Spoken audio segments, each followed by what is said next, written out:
July 22nd, 2026. I have Anna the Wolf taking me for a walk. We're going to the gate. The Minister of Foreign Affairs, government people, and their families. His position of power in this country is equivalent to about 6 governors in the United States. It'd be like Mike Dunleavy coming to my park with his family and sitting down for dinner. Bringing dinner, actually. Minister of Foreign Affairs from Yekaterinburg, walking Anna the Wolf. Is this the first time you've walked a wolf? First time, okay. These government people and their families are looking at the animals. This is so different than America. Completely different than America. Watch your fingers. We're all here in the evening at Curios Park, Minister of Foreign Affairs and a famous actress and a famous actor from Minnesota. Such kind people in the Russian Federation. Look at this. He gives me this dessert and a wine, I guess. Meanwhile, back in the United States, remember about, I don't know, a few days ago when I posted this about the Anchorage Daily News. Remember this? It was video 207. What a difference a day makes. Anchorage Daily News, 6 hours ago. Brown bear injured in fight. Okay, the article here. Looking at, oh no. Can't watch that very long. 50 cents per week. Well, I did find a zoo's press release. And so I never read that Anchorage Daily News article. Up until I got an email yesterday. I get these Google alerts here. Chilkat Valley News echoes this story. The encounter that injured the bear occurred June 14th. June 14th. No, it didn't. It occurred June 13th, about 4 o'clock in the afternoon. I told you that the Anchorage Daily News stories are important because video 206. The reason that's important is because what the Anchorage Daily News publishes is picked up by other places in the state and reported as fact. And it is an official update. And it's so cavalier, it's so bad. Bear injured in fight last month. Last was relocated to a new facility. But this reprint in the Chilkat Valley News of this Anchorage Daily News article gets worse. Taiga was injured at the zoo in a June 2026 fight with a larger bear. It promulgates more fiction. Oh, the bear's name is Taiga, it's not Kitty. Kroschel says this, Kroschel says that, he's presumptuous, he's this, he's that. No, that doesn't fly with me. But this is the lie that I will not let stand. He calls the Alaska Zoo incident the kitty mauling and questioned the decision to put his female bear in with 2 males. I didn't say that. No. That's lying. That is a mistake, and it needs to be called out.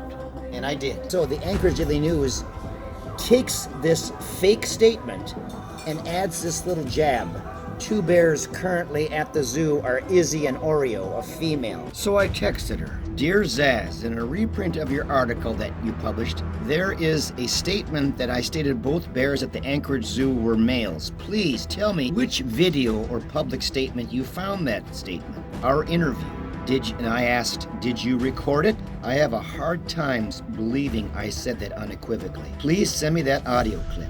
Very, very important. I did not record it, Steve. I would have told you if I was recording. I only know that there was 1 male that mauled my bear. In the first video I made about this, I asked questions about if the video was even taken at the Anchorage Zoo. Video 175. When I posted that first video about Kitty with 21,000 views, June 15th, 2026, tell me I'm wrong.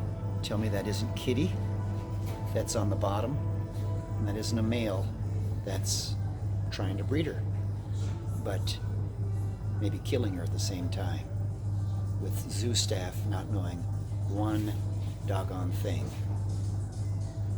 to rectify the situation.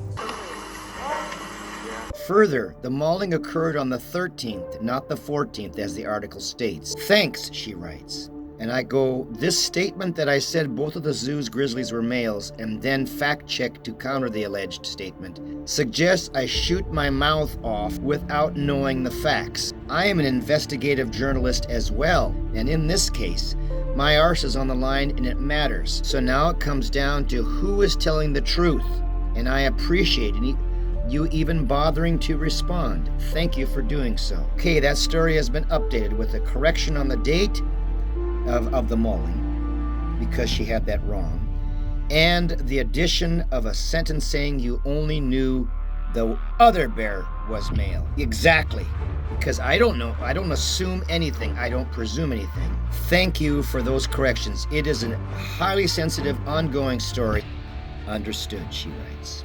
And unlike the state, or assume, I do not jump to these crazy conclusions like the state did, knowingly inflicting severe and prolonged physical pain and suffering on an animal, a moose. 5 years in prison and a $50,000 fine, plus knowingly inflicting severe or prolonged pain or suffering on an animal, to wit, a porcupine. Another 5 years in prison and another $50,000 fine. Knowingly inflicting severe or prolonged physical pain or suffering on an animal, to wit, a brown bear, kitty. This is the irony. 5 years in prison and a $50,000 fine, plus, and then they added a couple of misdemeanors with jail time and fines for good measure, just to be safe. And in the case of the porcupine, Alaska Wildlife Troopers contacted biologist Stephanie Bogle. Now her name is Stephanie Samaniego, for a layperson explanation of the report about the porcupine. She explained the report's findings meant the porcupine starved due to lack of food or improper diet. Are you serious? Are you for real? The porcupine died of old age. It died of old age. That's what the necropsy even said. I have the reports. And this is a biologist. This biologist, by the way, was born, she's about the same age as my son Garrett. When I was on the Carson show, this biologist was still using her pacifier, crawling on the kitchen floor. She also reported an adult female porcupine should weigh 16 pounds, and the deceased porcupine only weighed 8 pounds. Number one, it was a female porcupine. Number two, it was a Midwestern porcupine that are half the size of Alaskan porcupines, and that's part of the records, and this woman doesn't even know that.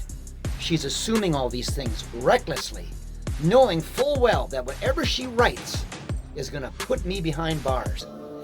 Dr. Annette Rogel indicated this animal must have suffered before it starved to death.